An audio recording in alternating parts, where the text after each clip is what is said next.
Hi students, आज की इस वीडियो में मैं आपको बताऊंगा कक्षा 8 इतिहास हरियाणा बोर्ड की आपकी नई किताब हमारा भारत 3। तो इस पाठ के जो है हम पाठ नंबर 6 है 18वीं सदी का भारत। तो इसके आज हम अभ्यास के प्रश्न उत्तर इस वीडियो में करने वाले हैं।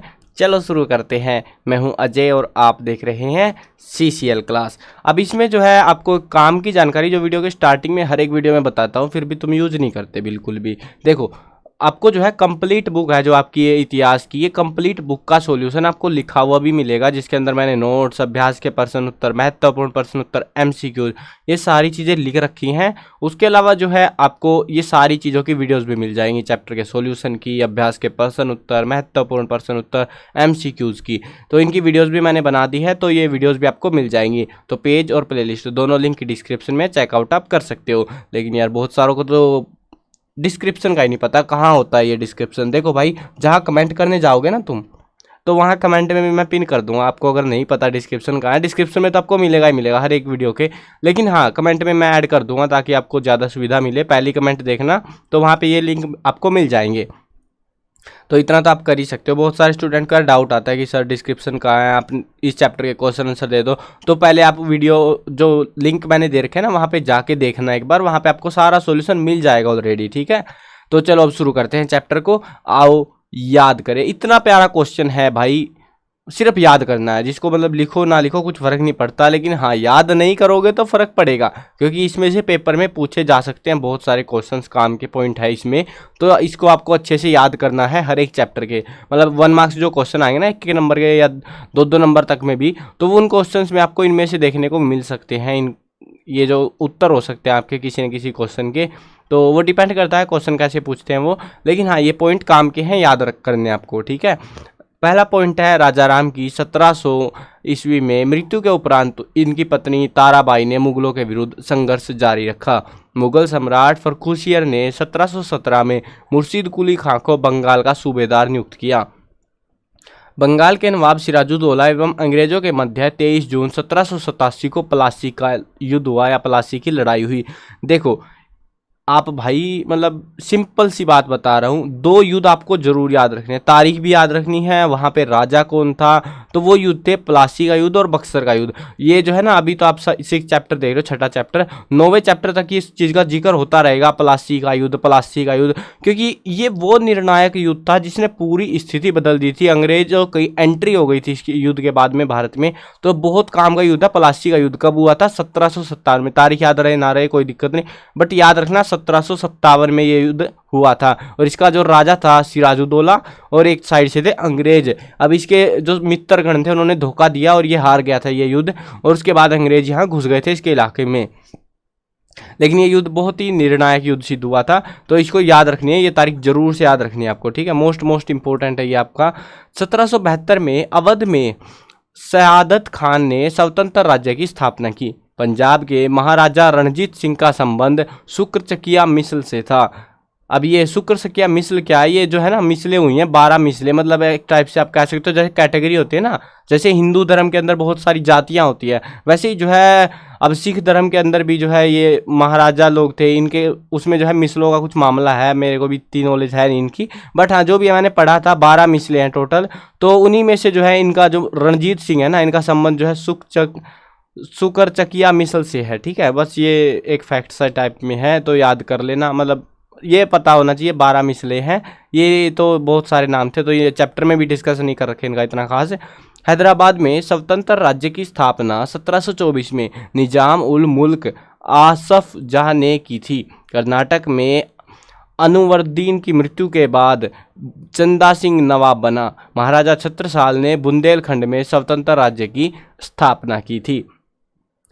चलो अब देखते हैं हमारे मेन क्वेश्चंस, जो कि हमें करने ही करने हैं भाई, वो तो छोड़ ही नहीं सकते हम। रिक्त स्थान भरिए। ठीक है, पहला क्वेश्चन है, प्लासी की लड़ाई खालिस्तान ईस्वी में लड़ी गई। देखो मैंने बताया था आपको याद करनी है, हाँ याद कर ली होगी अभी तक तो आपने। 1757 में ये प्लासी की लड़ाई लड़ी गई थी। पंजाब में उस समय कुल खालिस्तान मिसल थी, कितनी मिसलें थी? 12 मिसलें थी। कितनी? 12 मिसल थी उस टाइम पंजाब के अंदर।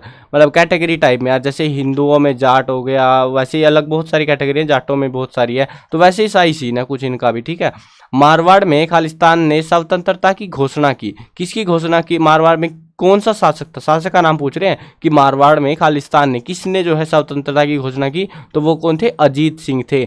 बक्सर का युद्ध खालिस्तान ईस्वी में हुआ, 1764 में बक्सर का युद्ध हुआ। देखो पहला युद्ध हुआ था 1757 में, अब इसमें अंग्रेज जीत गए, और इस युद्ध को जीतने के बाद में, मतलब ये युद्ध जीता अंग्रेजों ने, उसके बाद अंग्रेजों ने अपना राजा बनाया वहां पे कोई, और वो बनने के बाद उसको मजा नहीं आ रहा था, अंग्रेजों ने उसको बदल दिया और दूसरा राजा बनाया। वो दूसरा राजा जो है क्या हुआ, परेशान हो गया अंग्रेजों की नौटंकी से, और उसने जो है अपने साथियों को बुला लिया, और वहां पे जो है 3 राजा मिलके जो है बक्सर का युद्ध लड़ा था 1764 में, और उसको भी वो हार गए। भाई फुट्टी किस्मत इनकी, उस युद्ध को भी ये हार जाते हैं। और जिसके बाद अंग्रेजों का बंगाल, उड़ीसा, बिहार, उस टाइप उधर से का जो एरिया है ना, तो उधर के एरिया पे उनका अधिकार हो गया था, और खतरनाक टसन वाली एंट्री हो गई थी अंग्रेजों की इस युद्ध के बाद में। तो ये 2 युद्ध है, इनकी डेट जरूर याद रखनी है। अब मैं ये ऐसे नहीं बोल रहा कि भाई मतलब ऐसे एक चैप्टर में दे दिया तो चलो याद कर लेना जरूरी है। ये आपको ऑलमोस्ट जो है ना आधी बुक में इस चीज़ का डिस्कस मिलेगा, प्लासी की लड़ाई और बक्सर का युद्ध, बार बार जिक्र होता है इस चीज़ का, तो याद रखनी है आपको, ठीक है। जयपुर नगर की स्थापना खालिस्तान ने की। किसने करी थी? सवाई जयसिंह ने जयपुर नगर की स्थापना की थी। उचित मिलान कीजिए। अब ये जो है ना आपको क्या करना है, इसके अंदर उचित मिलान करने हैं, यानी कि तुक्के भिड़ाने हैं भाई, बैठ के आराम से, इधर इधर इधर इधर, किधर भिड़ेंगे तुक्के? देखो आप इनमें से कौन सा कर सकते हो। सबसे पहले हम करेंगे प्लासी का युद्ध, सब कर लोगे? हाँ आसान है ना, 1757 में, बहुत आसान है ये तो, मजा ही आ गया। अब ये जो शिवाजी है, शिवाजी के बारे में हमको कोई तारीख वारीख तो है नहीं, तो ये शिवाजी जो है महाराष्ट्र से थे, तो वो हमको यहाँ पे लिखना है। बंदा बहादुर का वध, तो ये बंदा बहादुर का वध हुआ था 1716 में। उसके बाद औरंगजेब की मृत्यु ये हुई थी 1707 में, और खगोल शास्त्री शासक थे सवाई जयसिंह। ये जो सवाई जयसिंह है ना, इसने जयपुर बनवाया, और उसके अलावा जो है इसने जंतर मंतर बनवाए थे, 5 जंतर मंतरों के इन्होंने निर्माण करवाया था। तो ये खगोल शास्त्र में, अंतरिक्ष और एलियंस में बहुत बिलीव करते थे कि किसी दिन जादू आएगा तुमको लेने भैया। चलो आओ विचार करें। पर्सन जो है मेन आ चुके हैं हमें, जिनको लिखना पड़ेगा अभी। तो पहला प्रश्न आता है, मराठा शक्ति का उत्कर्ष कैसे हुआ? उत्कर्ष का मतलब क्या है? बहुत सारे स्टूडेंट तो देखो भाई, अगर किसी ने खुद ट्राई करा होगा ना क्वेश्चन, तो पहले तो वो ये सोचेगा लिखना क्या है इसमें, मतलब मराठा शक्ति का उत्कर्ष का मतलब क्या होता है? उत्कर्ष का मतलब होता है उन्नति या तरक्की, या जो है विकास भी कह सकते हैं, कि मराठा शक्ति का उदय कैसे हुआ, विकास कैसे हुआ। वो मराठा शक्ति नॉर्मल सी टुच्चा सी जो शक्ति थी, छोटी से लेवल पे बिल्कुल, तो उससे वो इतने बड़े साम्राज्य का अधिकार उनके पास कैसे आ गया। तो वो पूरा जो लाइफस्टाइल है या फिर जो संघर्ष है वो हमको बताना है, कि वो शक्ति एकदम से कैसे उठ के सामने आई, लोगों को इतनी बड़ी शक्ति कैसे बन गई, उदय कैसे हुआ। उत्कर्ष की बजाय आप उदय लिखते हैं ना ये इसमें, तो आसान लगता है, लेकिन ये उत्कर्ष थोड़ा टसन वाला शब्द लगता है, ताकि आप कंफ्यूज हो जाओ। चलो आसान सा है, कोई मुश्किल नहीं है। देखो औरंगजेब के शासनकाल में छत्रपति शिवाजी ने स्वतंत्र राज्य की घोषणा की थी।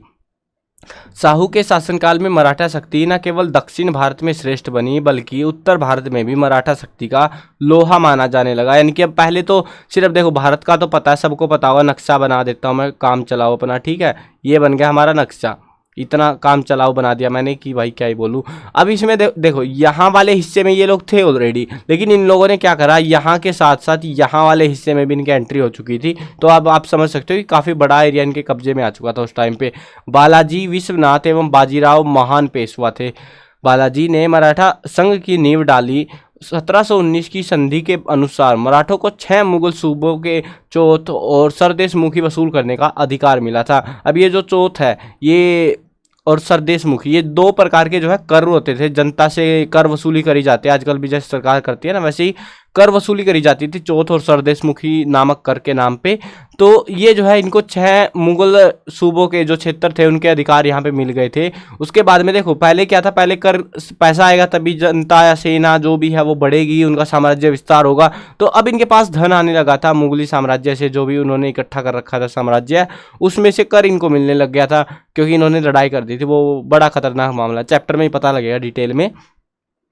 अब 1752 में सम्राट और पेशवा के मध्य एक संधि हो गई, जिसके अनुसार सम्राट ने मराठों को मुगलों के अधीन क्षेत्र जैसे कि पंजाब, राजपुताना, सिंध, मुल्तान आदि से चोत लेने का अधिकार दे दिया। अब चोत लेने का अधिकार यानी कि कर और बढ़ गया उनका, और इसके बदले में मराठों ने मुगलों की आंतरिक और बाह्य सुरक्षा का उत्तरदायित्व अपने ऊपर ले लिया। लेकिन भाई देखो, ऐसे नहीं होता कि तुमने डील करी मैंने डील करी तो डील में क्या है कि तुम मेरे को पैसा दो और मैं तेरे को कुछ नहीं दूंगा। ऐसा होगा तो भाई फिर डील कैंसिल है ना। तो इन्होंने क्या डील करी थी कि तुम हमको कर दो, पैसा दो, और हम तुमको जो है सेना देंगे, ताकि अगर कोई बाहर का कोई नौटंकीबाज आके तुम्हारे ऊपर लड़ाई करे, हमला करे, तो हम उसको पेल देंगे, तुम्हें लड़ने की जरूरत नहीं है। तो इस बात को लेके डील हुई और उसके बाद में इनको जो है चौथ लेने का अधिकार मिल गया। दिल्ली दरबार में मराठों ने हिंदुस्तानी अमीर वर्ग का समर्थन किया। अब ये जो मराठों में दो दल हुआ करते थे, तो इन्होंने हिंदुस्तानी अमीर वर्ग का समर्थन कर दिया, और इससे ये लोग जो है मराठा इस वर्ग के साथ मिलकर सम्राटों को गद्दी पर बैठाने उतारने लगे कि कौन सम्राट बनाना है भाई, इस इलाके में किसको राजा बनाए, चल इसको बना देते हैं। तो ये काम में घुस गए, मतलब नेक्स्ट लेवल। चलो ये क्वेश्चन बहुत इंपॉर्टेंट है, क्योंकि भाई हरियाणा से जो है ना, हरियाणा का पेपर होगा तो हरियाणा वाले क्वेश्चन ज़्यादा प्रोबेबिलिटी रहती है आने की। तो इस क्वेश्चन को देखो आप, पानीपत के तीसरे युद्ध का क्या महत्व है, या फिर पानीपत के तीसरे युद्ध का मतलब क्यों हुआ, किसके बीच हुआ, वर्णन कीजिए। ठीक है, ऐसे भी आपसे पूछ सकते हैं पानीपत के तीसरे युद्ध का वर्णन कीजिए। पेपरों में इस तरीके से आपसे क्वेश्चन पूछ सकते हैं, तो वो पॉइंट ऑफ व्यू भी बता रहा हूँ। फिलहाल तो सारों में उत्तर तो सेम ही लिखना, छोटा सा ही है। पेशवा बालाजी बाजीराव ने अपने चचेरे भाई सदाशिव राव भाऊ के नेतृत्व में अहमद शाह अब्दाली के विरुद्ध एक विशाल सेना भेजी। 14 जनवरी 1761 को मराठों और अब्दाली के बीच में पानीपत का इतिहास प्रसिद्ध युद्ध हुआ। यानी कि इतिहास प्रसिद्ध क्यों युद्ध हुआ, क्योंकि ये इतना फेमस हो गया भाई, मतलब क्या ही बोले इस चीज को। इस युद्ध में मराठे हार गए। इतना खतरनाक युद्ध था, बड़ी बड़ी सेनाएं थी दोनों साइड से, लेकिन मराठे इस युद्ध को हार गए और अनेक मराठा सरदार युद्ध क्षेत्र में मारे गए। इस युद्ध में मराठों की अपार जन हानि हुई, पेशवा की शक्ति कमजोर हो गई और मराठा साम्राज्य उत्तर भारत से भाग गया।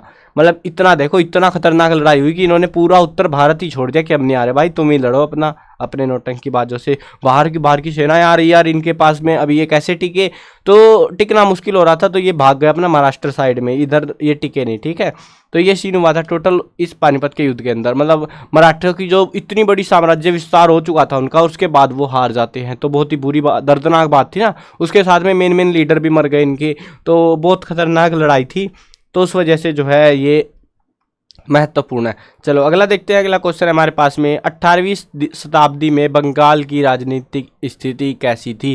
यानी कि हमको क्या बताना है, हमें बताना है बंगाल के बारे में, वहाँ की राजनीति कैसे चल रही थी। राजनीति यानी कि राजा लोग क्या कर रहे थे, वहाँ की शासन कैसे चल रहा था, क्या पंगे हो रहे थे, तो वो हमको बताना है। काफ़ी बड़ी सी डिटेल सी बात होगी, बट हाँ बतानी तो पड़ेगी। 18वीं शताब्दी में बंगाल की राजनीतिक स्थिति में बहुत उथल पुथल चल रहा था। मुगल साम्राज्य की कमजोर व्यवस्था का लाभ उठाते हुए बंगाल के शासक ने बंगाल को स्वतंत्र घोषित कर दिया।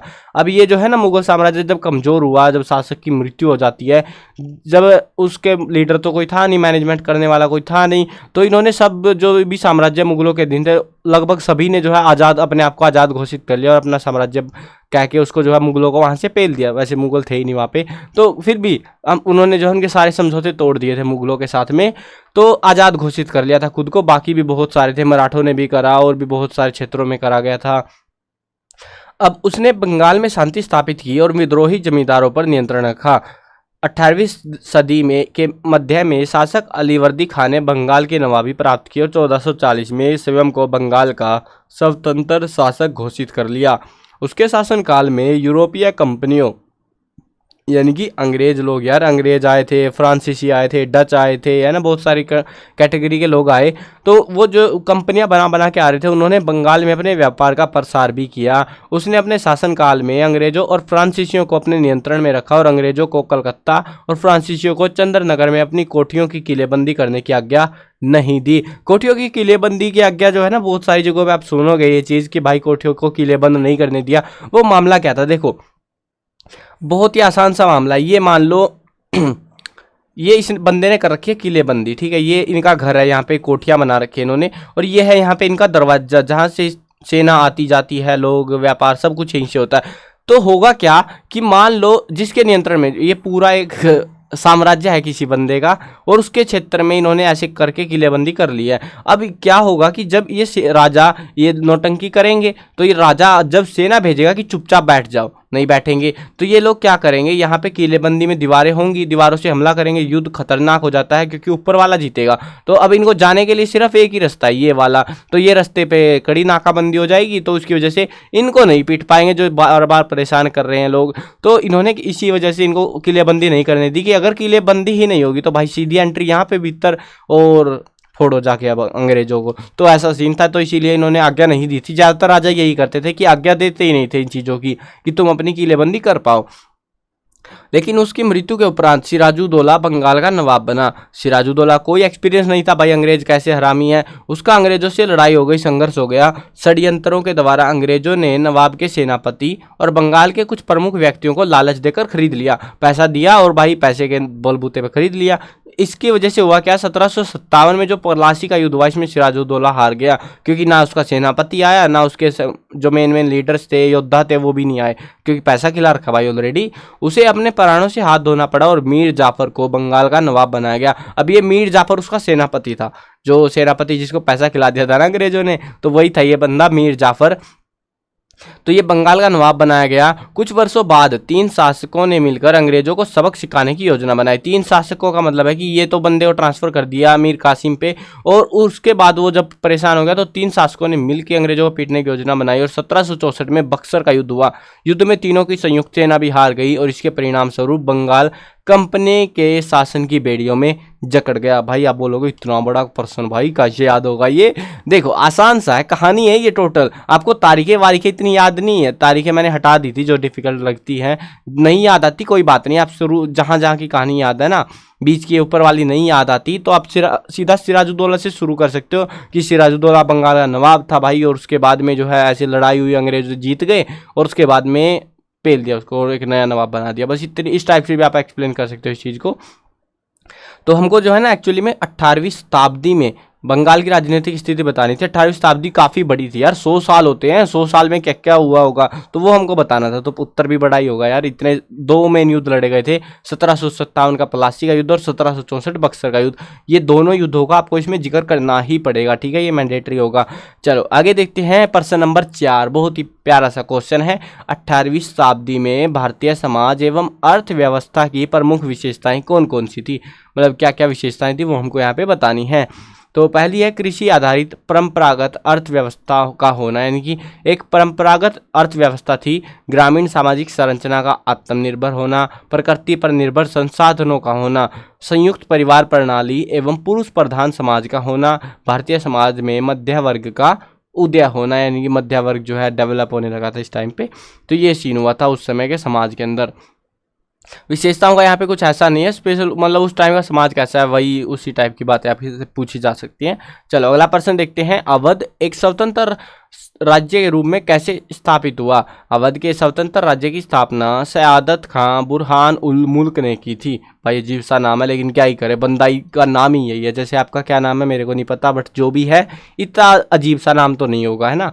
उसकी नियुक्ति 1722 में अवध के मुगल सूबेदार के रूप में हुई थी। अब मुगल सूबेदार बना था लेकिन मुगल कमजोर हो गए तो ये खुद ही राजा बन गया। उसने विद्रोही जमींदारों को दबाया, उनके विरुद्ध सैन्य कार्रवाई की और उसे भू राजस्व देने पर विवश कर दिया। उन्होंने प्रशासन और सेना को श्रेष्ठ बनाने का प्रयास किया। उसने अवध के किसानों की दशा सुधारने का भी प्रयास किया और जमींदारों के अत्याचारों से उनकी रक्षा की। उसकी 1739 में मृत्यु के बाद उसका भतीजा सफदरजंग अवध का शासक बन बैठा। उसने पहले ये शासक था, अब ये बन गया। उसने रुहैलों और पठानों के विरुद्ध संघर्ष किया। उसने मराठों और जाटों के प्रति मित्रता की नीति अपनाई और रुहैलों पठानों के विरुद्ध उनकी सहायता प्राप्त की। सफदरजंग ने 1754 तक शासन किया और उसके बाद वो भी कल्टी हो लिया और बाद में पता नहीं क्या क्या हुआ। भाई ऐसे पूरे देश की कहानी थोड़ी ना सुनानी हमको कि अब तक क्या हुआ। तो हमें कैसे स्वतंत्र राज्य के रूप में स्थापित हुआ, ठीक है, वो हमको बताना है कि कैसे आज़ाद हुआ। तो पहले ये तो पता लगे किससे आज़ाद हुआ, तो इसीलिए हमने बताना पड़ा कि ऐसे ऐसे ये मामला था और इससे ऐसे जो है लड़ाई दुड़ुई करके और लोगों को पेल के जो है आज़ाद करा लिया। फिर जो है उसके भतीजे ने बाद में फाइनली सही तरीके से उस पर शासन किया था। चलो अब आसान क्वेश्चन है, ये वो क्वेश्चन है जो एग्जाम में नहीं आते हैं। आओ करके देखिए, फिर भी करके देखने होते हैं भाई, हमको चुल मची हुई है ना। चलो पहला क्वेश्चन देखते हैं, भारत के मानचित्र पर 18वीं शताब्दी के राज्यों को दर्शाइए। और ये राज्य भाई मैंने खुद ही बनाया है मेहनत के लिए यार, एक लाइक तो कर सकते हो आप, है ना, इतनी मेहनत करी है मैंने आपके लिए, पूरा नक्शा खुद ही बनाना पड़ा। चलो देखो 18वीं शताब्दी के राज्य, क्योंकि गूगल पे नहीं मिलते यार नक्शे ऐसे, है ना। देखो ये वाला जो क्षेत्र था ना, ये वाला, अब रंग वंग नहीं भरे भाई, रंग भरने में हालत खस्ता हो जाती है मेरी। तो ये जो है सिख राज्य था यहाँ पे, इधर के आसपास में, पंजाब के आसपास में। ये था जाट राज्य हमारा, हरियाणा, थोड़ा सा यूपी का हिस्सा, थोड़ा सा पंजाब का हिस्सा, ऐसे चल रहा था। अवध यहाँ पे पड़ता था, बंगाल यहाँ पे था, ये पूरा ही बंगाल था, मतलब ये जो ये वाला हिस्सा है ना, जो ये अभी अलग से दिख रहा है, ये बांग्लादेश बना दिया, लेकिन पहले पूरा इकट्ठा भारत हुआ करता था। तो ये पूरा बंगाल था, ये पूरे वाला, ये वाला भी इंक्लूड कर लो, ये भूरे वाला भी। यहाँ पे राजपूताना शासन कर रहे थे, यहाँ पे थे मराठा शक्ति, महाराष्ट्र के आसपास में, मतलब यहाँ तक थी, ऐसे नहीं थी छोटी सी भाई, अब जगह नीचे की दिक्कत थी थोड़ी सी, तो ये ऐसे सी काफ़ी बड़ी से में थी ये, तो ऐसे से कुछ फैली हुई थी ये। अब यहाँ पे हैदराबाद का शासक था कुछ ऐसे सा, काफ़ी बड़ी रियासत थी हैदराबाद की। उसके बाद ये कर्नाटक, और ये फिर यहाँ पे मैसूर का, ठीक है। तो ये मेन से मैंने यहाँ पे लिख दिए थे, जो जो आपके चैप्टर में मेनली डिस्कस हुए हैं वो लिखे थे। यदि आप पानीपत के तीसरे युद्ध में सेनापति होते, पानीपत का तीसरा युद्ध याद करो भाई, याद आ गया ना, हाँ, जिसके अंदर मराठों को पेल, मतलब क्या ही बोले, मर गए थे यार मराठे, हार गए थे बहुत बुरे तरीके से। तो इस युद्ध में जो है पूछ रहे हमसे कि अगर आप सेनापति होते तो मराठों को युद्ध जितवाने के लिए क्या योजना बनाते, क्या करते आप। तो सोचना है और आपको लिखना है भाई, मैं जो भी सोचा मैंने लिख दिया भाई, क्या ही लिखूँ मैं, है ना। यदि, क्योंकि मैंने युद्ध तो लड़े नहीं है, जिसको युद्ध लड़ने का एक्सपीरियंस है उसी से पूछो भाई। यदि मैं पानीपत के तीसरे युद्ध में सेनापति होता तो मैं अहमद शाह अब्दाली के बारे में जानकारी इकट्ठी करने की सलाह देता, और साथ ही एक बेहतर रणनीति की सलाह देता, जिससे युद्ध आसानी से जीता जा सके। क्योंकि भाई लड़ाई हुई थी एकदम से, इनकी जो लड़ाई हुई थी ना, पानीपत की तीसरी लड़ाई एकदम से हो गई थी वो, तो इनको कोई आइडिया नहीं था इसके पास कितनी फौज, क्या सेना, क्या हथियार लेके आ रहा है ये, तो वो पंगा हुआ था जिसकी वजह से ये हार गए, नहीं तो शायद नहीं हारते। अब हमको देखा परियोजना कार्य, इसमें क्या करना है, 18वीं सदी के राज्यों की जानकारी संग्रह करके उनकी स्थिति की चर्चा कीजिए। ये सेम टू सेम है बिल्कुल भाई, नक्शा देख लिया और इसके बारे में जानकारी छात्र स्वयं इकट्ठी करे। भाई आप लोग कैसे इकट्ठी करोगे, देखो चैप्टर में सारा कुछ दे रखा है। अब इतना बड़ा मेरे को प्रश्न का उत्तर वीडियो में भी बड़ी होती भाई, सब कुछ बड़ा बड़ा हो जाता, फिर वीडियो भी लंबी, क्वेश्चन आंसर भी लंबे, लिखना भी पड़ता फिर आपको बहुत सारा। देखो इसमें क्या है, इसमें जैसे सिख है, सिखों के बारे में बता दो भाई, थोड़ा सा जाट राज्य के बारे में, थोड़ा सा अवध के बारे में, थोड़ा सा बंगाल के बारे में, थोड़ा सा ऐसे बतानी है आपको बस, और कुछ नहीं है, ठीक है। चलो आपका ये था इस चैप्टर से आपके अभ्यास के प्रश्न उत्तर। आई होप आपको समझ में भी आ गए होंगे, आसान है, मज़ा भी आ गया होगा, है ना। जिसको मज़ा आया वीडियो को लाइक कर सकते हो और साथ में दोस्तों के साथ शेयर कर सकते हो। मिलते हैं नई वीडियो में। मैं कवर करने वाला हूँ क्लास 1 से लेके 12th तक सभी सब्जेक्ट की वीडियो, हिंदी मीडियम और इंग्लिश मीडियम दोनों में होने वाली है। तो सब्सक्राइब करो, साथ में घंटी दबाओ, ताकि कोई भी अपडेट आए आपको बिल्कुल टाइम से मिल जाए।